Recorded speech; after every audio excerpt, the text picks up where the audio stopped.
any EB-5 process, it takes a team effort to really get an investor across the finish line.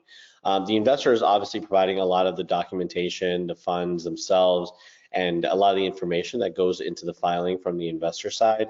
But you're also going to have the regional center, and then the third party here is the immigration attorney. The regional center is going to do a lot of the legwork on the project side of things, but the key player in all of this and kind of the person who acts on the investor's behalf is going to be their immigration attorney. Their role is twofold, right? The main thing that they're kind of focusing on is making sure the immigration application is going to be approved.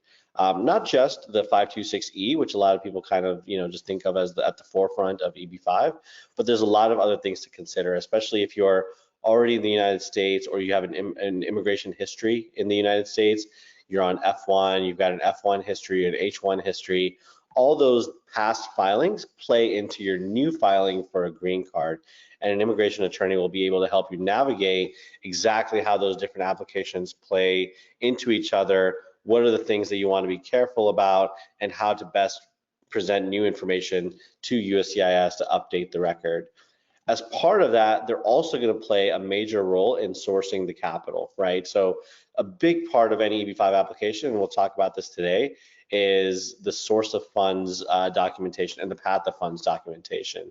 The immigration attorney will be responsible for that, and they're acting, on behalf of the investor, presenting the investor's information to USCIS. And I think what's really important is to kind of maintain that separation, right? You've got the regional center doing all the project work and putting all the project documents together.